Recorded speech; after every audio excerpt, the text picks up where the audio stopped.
માંગરોળ તાલુકાના વલ્લભગઢની પાર્થ એકેડેમીમાં માર્ગ સલામતી સપ્તાહની ઉજવણી કરવામાં આવી હતી। પાર્થ એકેડેમીના બાળકોને પોલીસ દ્વારા વિવિધ માર્ગ સલામતી બાબતે વાકેફ કરાયા હતા।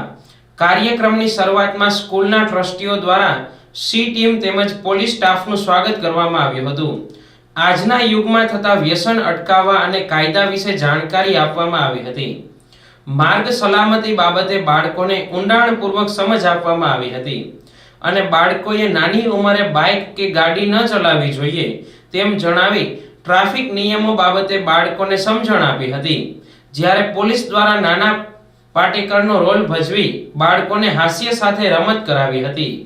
રોજ રાષ્ટ્રીય માર્ગ સલામતી માસ 2026 નિમિત્તે પાર્થ એકેડેમી ખાતે બાળકોને ટ્રાફિકના નિયમો અને અવેરનેસ બાબતે અહીંયા કાર્યક્રમ યોજવામાં આવ્યો છે, જેમાં બાળકોને ટ્રાફિકના નિયમો વિશે જાગૃત થાય અને આવતીકાલના બાળકો એ આવતીકાલના ભવિષ્ય છે, તો નિયમોનું એ પોતે પાલન કરે। ઘરે નાગરિકો છે, એમના વડીલો છે, માતા પિતા છે, કુટુંબીજનો છે, એમની પાસે પણ પાલન કરો એ બાબતે આજે માંગરોળ પોલીસ સ્ટેશન જુનાગઢ જિલ્લા પોલીસ દ્વારા અહીંયા કાર્યક્રમ યોજવામાં આવેલ છે।